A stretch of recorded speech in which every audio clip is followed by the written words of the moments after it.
बिस्मिल्लाहिर्रहमानिर्रहीम। Welcome to the channel students. आज का हमारा टॉपिक है हाफ लाइफ के बारे में। क्या हाफ लाइफ होती है, तो स्ट्रेट फॉरवर्ड इसकी डेफिनेशन की तरफ चलते हैं कि ये होती क्या है। सबसे पहले तो ये है कि the time during which half of the radio active element is disintegrated is called half life. क्या होता है कि ऐसा इतना टाइम जिसके बाद एक रेडियो एक्टिव एलिमेंट आधा जो है वो डिसइंटीग्रेट हो जाता है या फिर डिवाइड हो जाता है, उसको कहा जाता है हाफ लाइफ।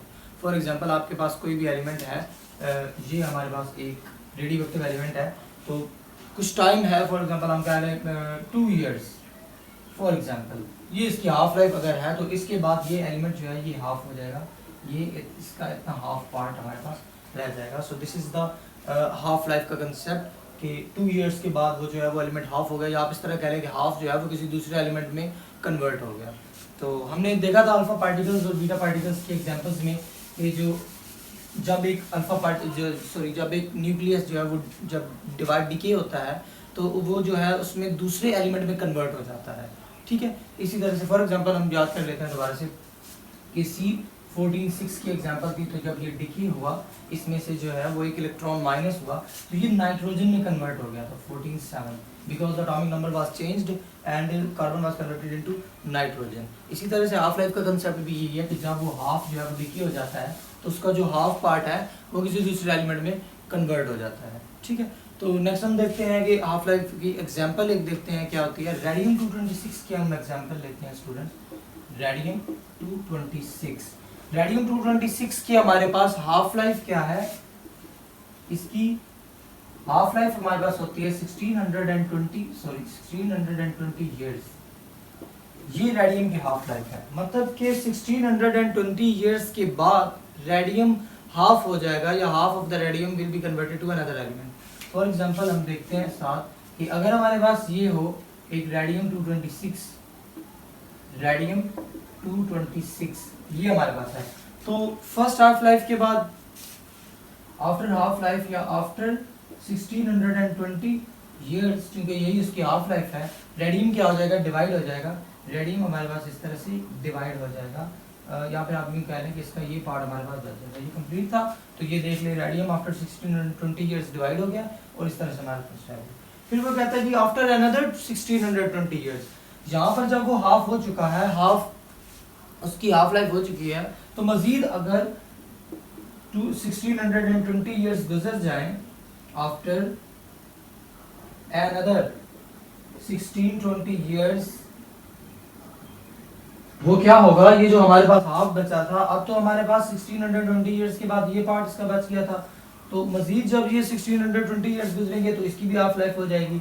तो ये इसकी है दूसरी सेकंड हाफ लाइफ, जिसके बाद ये डिवाइड होकर इतना सा बच गया है, मतलब 1/4 पार्ट्स का बच गया। ये देख लें, तो ये इस तरह से हो चुका है, पहले हाफ हुआ था और फिर ये 1/4 पार्ट जो है वो उसका ये हमारे पास बच गया दूसरी हाफ लाइफ के बाद। सो इस तरह से होता है हाफ लाइफ का कंसेप्ट, तो जो हमने देखा। नेक्स्ट हम देखते हैं कि इसको किस तरह से लिखा जाता है या इसका फॉर्मूला हमारे पास क्या होता है। सो अब हम देखते हैं कि हाफ लाइफ क्या होता है, इसका सिंबल क्या होता है, या इसका फार्मूला क्या होता है, लिखा किस तरह से जाता है। सबसे पहले चलते हैं इसके सिंबल की तरफ।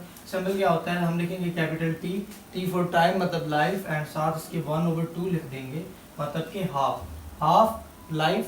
ठीक है, T1/2 इसका क्या होता है symbol. So let's suppose if the half life is T1/2, so T1/2 half life के बाद एलिमेंट के नंबर ऑफ एटम्स जो हैं वो क्या हो जाएंगे, half. The number of atoms of the element will become half हो जाएंगे। ठीक है, ये तो एक हाफ लाइफ होगी। फॉर एग्जांपल हम देखते हैं रेडियम R226 के केस में हमने क्या किया था कि जब हमने कहा था जब हम इसकी हाफ लाइफ लेते हैं तो इसके नंबर ऑफ जो रेडियम है वो half of the element will be converted into another, या फिर उसको कहेंगे कि वो डिसइंटीग्रेट हो जाता है, डिवाइड हो जाता है। तो देखिए जब उसकी फर्स्ट हाफ लाइफ हुई तो वो तो हो गया T1/2 सिंबल। ठीक है, जब हमने कहा कि इसकी जो है हाफ होने के बाद आफ्टर अनदर 1620 इयर्स, मजीद 1620 ईयर के बाद क्या होगा, ये मजीद से इस तरह से डिवाइड हो जाएगा। अब जब ये दूसरी दफा इसका अनदर 620 इयर्स के बाद दूसरी हाफ लाइफ जो होगी, तो उसको डिनोट कैसे किया जाएगा, उसका सिंबल क्या लिखा जाएगा, हाफ लाइफ का सिंबल 1/2। चूंकि ये दूसरी दफा हाफ लाइफ हुई है तो इसको हम 2 से मल्टीप्लाई कर देंगे सिंबल को। ठीक है, तो जब दूसरी हाफ लाइफ हुई तो हमने इसको T से मल्टीप्लाई किया। अब इसके बाद जब अगेन इसकी हाफ लाइफ होगी इसी रेडियम की, तो हम हाफ लाइफ के सिंबल को किससे मल्टीप्लाई कर देंगे, 3 से मल्टीप्लाई कर देंगे। ठीक है, so this will become third half life और ये हमारे पास है सेकंड हाफ लाइफ। तो इसी तरह से हमारे पास सिंबल चलता है कि दूसरी हाफ लाइफ के बाद यानी इसको 2 से मल्टीप्लाई कर दें तो हमारे पास क्या होगा, फर्स्ट हाफ लाइफ थी उसमें number of atoms becomes half हुए थे, और जब दूसरी हाफ लाइफ होगी तो मजीद वो हाफ होंगे, मतलब मजीद इसको दोबारा से 1/2 से मल्टीप्लाई किया जाएगा। सो ये हमारे पास आंसर आ जाएगा 1/4, और इसको हम लिख सकते हैं 1/2 रेज़ टू पावर 2। मजीद हम देखते हैं कि थर्ड हाफ लाइफ जब हमने फाइंड करनी है तो 3 मल्टीप्लाई बाय t 1/2 करेंगे, यानी कि 3t हो जाएगा।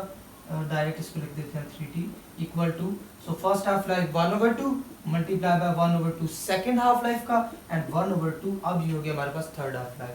ये हमारे पास होता है 1/8 and it will become 1/2 raise to power 3। अब देखिए अगर हमें 50th हाफ लाइफ फाइंड करनी है या 100th या 1000th, तो हम क्या करेंगे कि 1000 मल्टीप्लाई बाय t 1/2 और 1000 टाइम्स 2 को मल्टीप्लाई करके लिखेंगे।